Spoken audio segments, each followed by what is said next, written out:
Welcome to Chile. I hope you're having a nice time. We've been seeing a lot of the game. It's really expected by the fans and by everyone who actually wants a new game and something new to try. We love the fact that we're talking about drug cartels. Is there anything in this game that's related to El Chapo Guzman? Did you do any research? Did you take something from that story, or you just ignored it?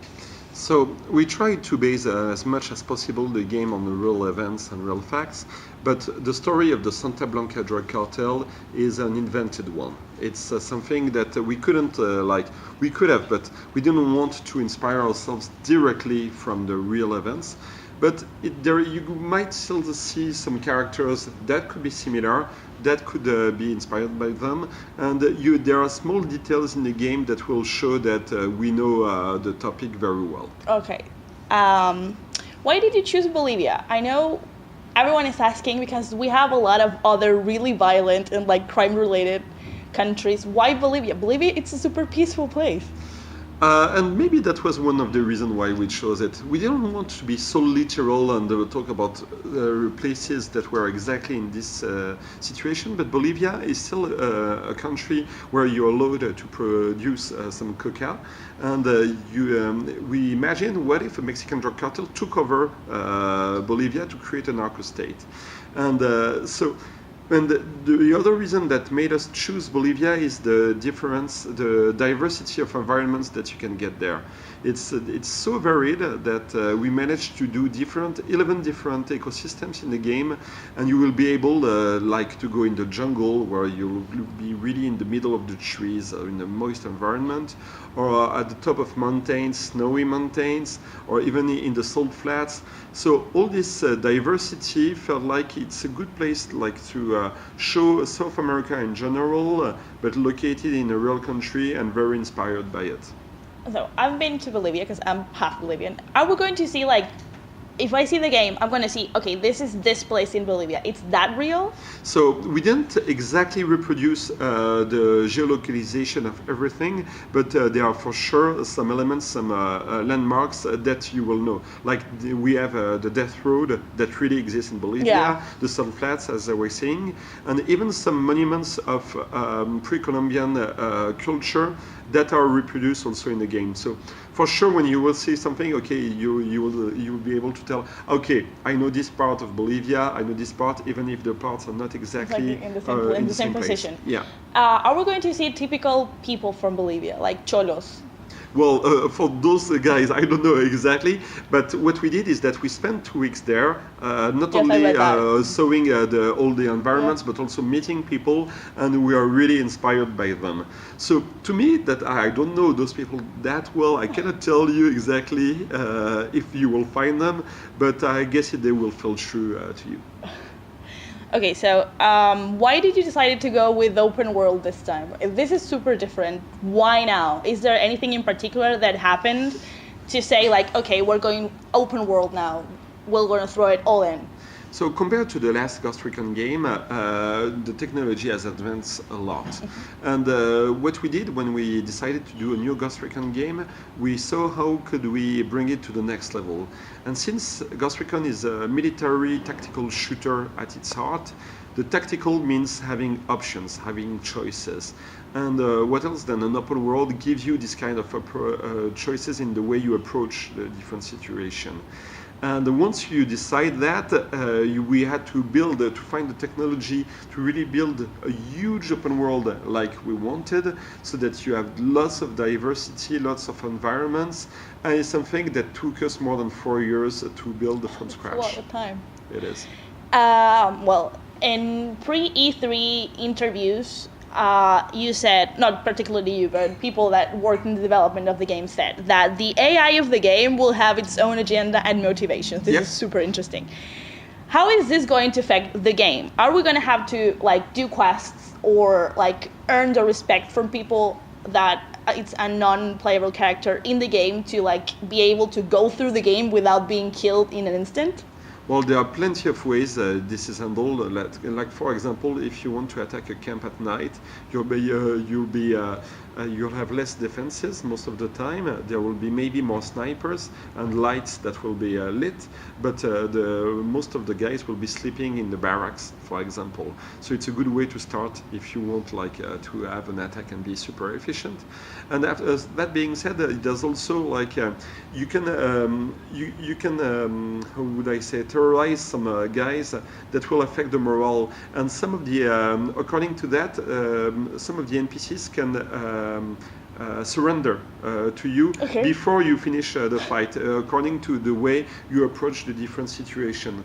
So the AI, you can see, even if you look from afar, in the camp there's all the recon phases. You will see if they are scouting, or sometimes they are just training, or they're just discussing, smoking all together. So they really have their own agenda, and it's really up to you to see when is the best moment to approach the situation. Are we going to be able to speak to everyone in this game? If I want to spend time clicking everyone all the time, am I going to be able to talk to them? No, it's not this kind of game. It's we don't spend that. We speak more with your guns than with your mouth in the game. You will be able to talk with some people to get information that will give you tactical advantages, but it's not like you can talk to anyone randomly like in an RPG.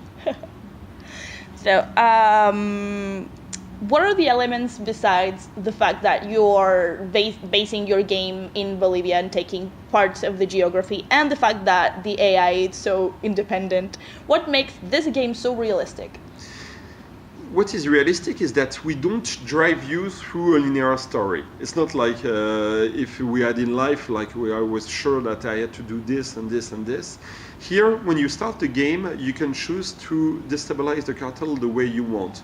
So if you want to go up north in a very dangerous place because you want to take down first all the, the drug trafficking part of the drug smuggling, it's something that you can do, and you can do it in any order you want. Mm-hmm. It's not like you have to follow a linear story so that some events happen. So that will feel like lots of freedom, also more realistic than some of the games where you had to wait for specific events to happen before you can do whatever you want. And on top of that, I would say also that even the way you approach the different camps, it's not like we planned a way for you to find the best way to approach this camp. It's really up to you. So if you want to go stealthy, you will have to find a way for you, but it's not a predefined way to enter the camp. Or if you want to see all the reactions of the enemies, it will be realistic and not planned. As developers, it's a very different mindset, but it's very exciting to work that way. Okay, so Wildland is said to be really close to the original Ghost Recon.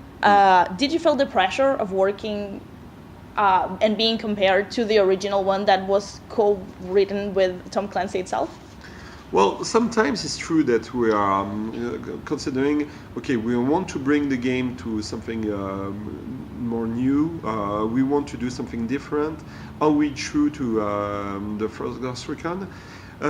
What we did is that we worked with players that are fanatics of the franchise for a long time. Okay. We have this group that are called the star players that we work with, and we show the game very often, and they were the first ones to say, okay, this is something that I really feels like Ghost Recon, or this is something that is off the road, and it helped us sometimes take some decisions.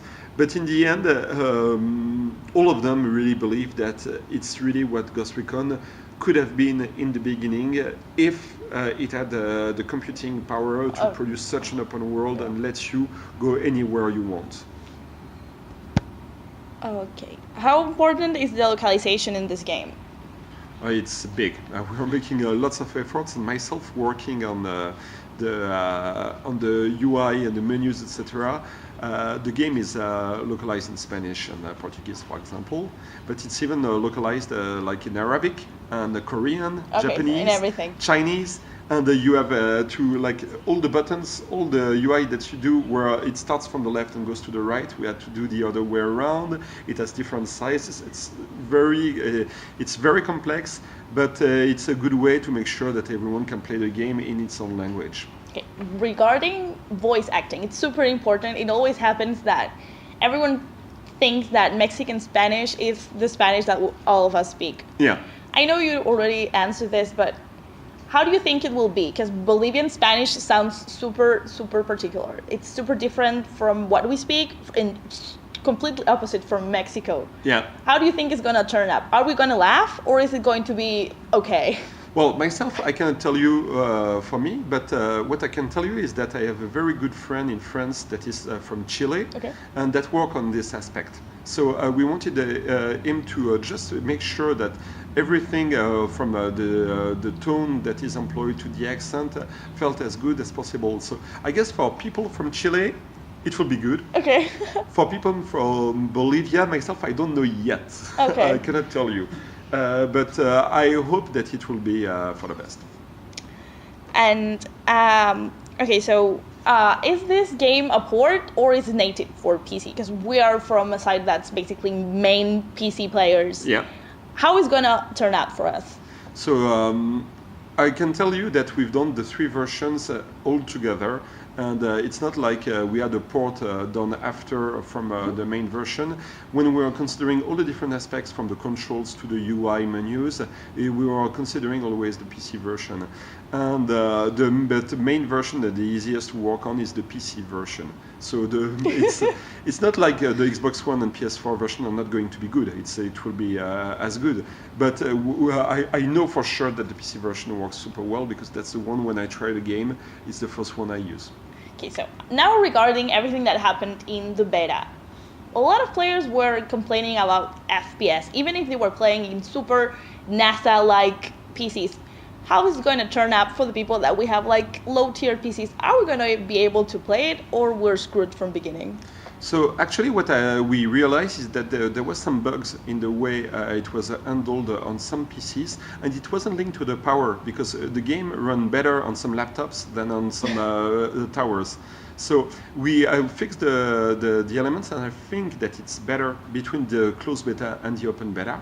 And I believe that now the community is quite happy with the results. So I guess that maybe in some configuration it won't be as good as others, obviously. But I think that we did a great job on that. And if it fails after the launch, are you going to be able to give support to those players with toaster PCs? For sure. We are going to go on working on the game for a long time, and we'll be releasing new content, but also improvements on the game, optimization, etc. It's not like we considered that we could do it forever, and it's not and we didn't care about the launch. But for even if we're really proud of the game today, and the game that will be out on the 7th of March will be going out, improving whatever we can for the months, I don't know years, but I hope so. But for sure for the months to come, I'll be working on this game for a long time. Okay. Oh yeah. And yeah, we know it's an open game, and it's probably impossible that you have like unlimited amount of content. But a lot of people said that even if you had 7 different like sceneries to play with, you didn't have much to do in the open world. At least that's what I read in several communities. What do you think about that? Maybe it's because they haven't seen the finished product yet? I'm not sure it's about the finished product. It really depends on your approach. Actually, with the 2 regions that you could play in the open beta, we saw that as an average to finish those provinces, just to do the story part of it, it took 7 hours for the players, which is quite a lot, seeing that we have 21 provinces. But on top of that, there's lots of side missions that you can do that are really interesting for your progression, and it takes a very, very long time. So in terms of content, I really believe that you'll have to play for hours in the game. How much does it take to finish like just the story with no like side quests or anything else, just the main thing? So for me, I did it. Okay. Actually, I was lucky enough to have a bit of time to play the whole walkthrough, and I did all the missions, etc. It took me around 50 hours. I did some of the side content because it's very hard to finish a game without doing any side content. Technically, you can, but it's like having no upgrades or anything. It could be challenging. But if you want, like, it's a game that will be very interesting to play. Trying to go as fast as possible, but going under 20 hours would be very difficult. Maybe it's possible. I don't know, but it will be still quite long. Okay, so to all the fans out there that are waiting for the game, what can you tell them to encourage them to buy the game? So I really encourage that they try the game, if possible in co-op. The game works perfectly fine solo, but it's lots of fun when you play with friends, and I really recommend that they find friends to play the game with, and also to have to try plenty of different approaches. Not only play with one play style, but first try out all the different items, all the different weapons, all the different options that they have, so that they find really the best that works for them, and also accept to change according to the situation, because not only the same strategy will work perfectly, it will depend on the different gameplay situations. Okay, so you played everything, what's your favorite part of the game? For me, it's the fact that you can customize your character. I love that. What's your favorite part? Well, for me, it's really the crazy stuff that you can do in co-op. It's really fun when you play with friends, because even if they mess sometimes the gameplay situation, because you try to go stealthy and they create a distraction, it's still funny because you have to react on it, and they can push you to play it differently. So that's really what I prefer. Do you have any other questions? So this is it. Thank you very much for Thank your you. time.